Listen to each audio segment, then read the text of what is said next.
Good evening and welcome to the Eastern Regional Legislative Town Hall meeting. The theme for this evening's town hall is Mobilizing for Action, the new civil rights movement. The shattering events of 2014, beginning with Michael Brown's death in Ferguson, Missouri, did more than touch off a national debate about police behavior, criminal justice, and widening inequality in America. It ignited a millennial movement that recognizes our voices matter. This evening's programming is designed to provide you, our young leaders, with an opportunity to dialogue with subject matter experts. We hope you will gain invaluable information to aid you in your understanding of this new civil rights movement. It now gives me great pleasure to introduce our moderator for this evening, Millette Green. Millette covers breaking news daily on the News 4 Live desk on Washington's leading news station, WRC-TV. She also helps lead the WHUR News Department with her vast experience spanning 20-plus years of service. She covers local and major national news in the Washington, D.C. area. The veteran journalist and native Washingtonian is an Associated Press Award nominee. She received a magna cum laude Bachelor of Arts degree in broadcast journalism from Howard University. Millette lives in Prince George's County with her husband Ricky and 2 children. Please join me in welcoming our moderator, Mrs. Millette Green.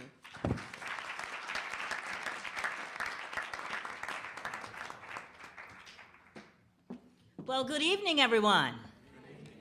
Thank you all for having me here this evening to share a little bit of time with you and talk about a discussion that is so very important to have and to have with people in your age group. It is an honor and a pleasure to be here this evening. I know it's been a long day, but I really want you to think about what you might want to contribute to the conversation this evening.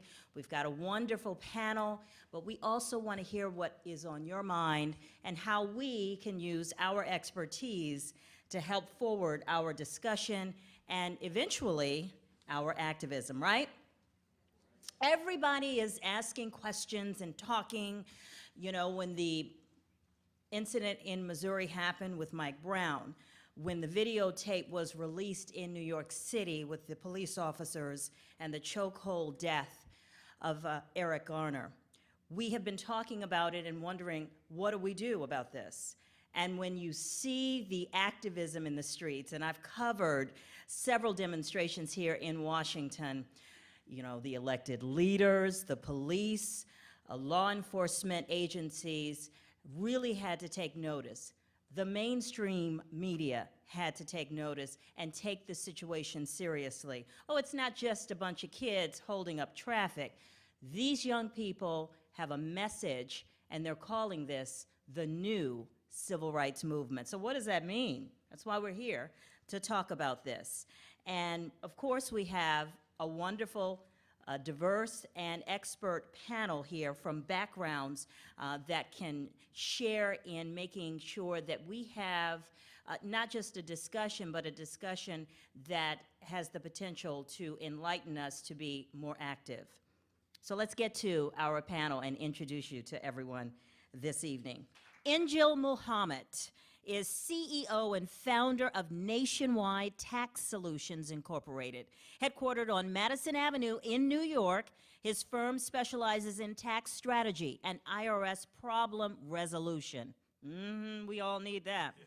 With over 28 years of experience, Mr. Muhammad has successfully negotiated thousands of tax cases, collectively saving tens of millions of dollars for his business and individual tax clients. He authored the ebook, Make an Offer the IRS Can't Refuse, and is a featured guest on several radio shows. Mr. Muhammad is a graduate of Syracuse University with a Bachelor of Science in Accounting. He is a proud father in the Burlington-Willingboro chapter of Jack and Jill of America. He resides in New Jersey with his wife and 2 children. This is our panel. Good evening. It's such a pleasure to be here. I had the privilege of meeting a lot of you this morning with your bright eyes. You still have bright eyes, though. I know it's getting late. And you had so many excellent ideas this morning. Now, some people may be wondering, what does an accountant have to do with civil rights? Like, what does an accountant have to do with civil rights? One thing I want to mention is that In the 60s, as we mentioned earlier, we marched and we changed the political landscape in the country. And in the 70s, we were able to elect black mayors in major cities in the United States. In the 80s, based on affirmative action, a lot of African Americans, first timers, went to college, and decades later, we saw expansion in the middle class. And as just was mentioned, in 2008, you guys obviously remember this, we elected the first African American president, who has done a magnificent job, who inherited 2 wars and almost a bankrupt economy. Okay, so we should be very proud of his success. But what I find is that when we speak of civil rights, it sort of reminds me of a fighter who has a jab. And that jab is political. But we need, in my humble opinion, to add a right cross to that jab so we can become a complete fighter. And that is, we need to focus somewhat on economics. The American pie, if you will, the net worth in the United States of all households, and when I say net worth, I'm talking about adding up all the things you own minus with the debt you owe on that. So, for example, if you own a house and it's worth $500,000, but your debt is $400,000, your net worth is $100. So the net worth in the United States is approximately $80 trillion. That's all of us combined. In the African American community, we represent $2 trillion. Now, based on the fact that we're approximately 13% of the population, those numbers are extremely low.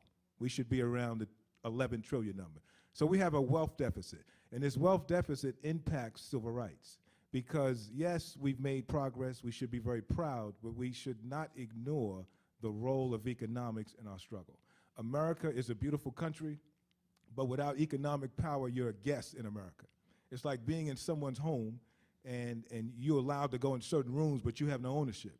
So when things get tight, guess who's gonna leave the house? It's the guests.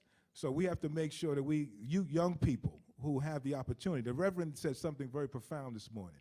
He talked about that you guys are rich, and what he meant, what he's saying was you're rich in that you have the time to think and have your parents that put you in a position where you have time to strategize. You're not living in communities where people are shooting you down and you're in poor schools.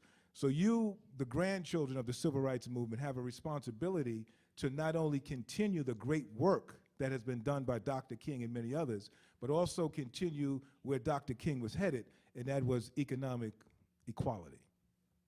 Absolutely. Thank you so very much. All right. Did you want to add, Mr. Muhammad, before we go to audience Just real questions? quick, because I know we have to go to audience questions. I just want to echo what everyone has pretty much said. The only thing I would put on top of that would be we just need to make sure that barriers are broken down, because once people understand, the police and the community understand that we all want the same things. We want a safe neighborhood. Everyone wants to go home to their families. No one wants to get shot. So the bottom line is we have to communicate with the police to let them know that we're human. And we also have to do everything else that was said here. But just you guys at the point where you, like was mentioned, you have the power to communicate and be responsible for those who are not as fortunate as you are now in our community. So step up to the plate, get involved, and make sure that you're communicating to the police, let them know we are kids. We're kids just like your kids. You know, that's who we are. So that's it on that, because I know we need to move on. All right. Yes, ma'am. Hi, my name is Audrey Watt. I was going to ask a question for Mr. Muhammad. I was wondering how you recommend that we collaboratively we raise our net worth in America. That's an excellent question. Excellent question. Well, let's give her a hand. Give her a hand. Unfortunately, we don't circulate dollars within our community as much as other people do. For example, in the Asian community, a dollar stays in that community for 30 days. In the Jewish community, a dollar stays in that community for approximately 21 days. In the white community, it stays in that community for approximately 17 days. Unfortunately, in our community, a dollar stays in our community for 6 hours. And I'm embarrassed to say that, and I know if Dr. Martin Luther King was alive, he would make that probably his forefront in terms of trying to change that, because that's telling us, the Congresswoman said earlier that your budget tells what your morals, what you're about. So the fact that we're not spending money with one another is an indictment against all of us. So one thing that we need to do to increase our net worth is to begin to share monies with one another. For example, if all adults in the room looked at their bank statements for January 2015, last month, and try to figure out how much money have I spent with African American companies. And hopefully, you know, that's more than 2 cents or 2%. If it's not, we need to increase that. But we also need to develop our businesses. And the way we have to do that is making sure that they have access to capital. That's a political move and also an economic move. So everything works together. It's not one or the other. We need politics, we need business. But most important, you guys, I see you as the future. Because in this room, we may have a person here who has a company like Google, Facebook. I mean, you guys have to create these kind of companies because that's what's going to change the image that we have. That's what's going to make the police march the way you want them to march. You know, so we have to make sure that we're not in love with money. You don't worship money. You respect money. It's a tool. But we have to share within our community to increase our net worth. Very well said. We are the largest consumers in this country. Yes, The ma'am. largest consumers. We We spend money.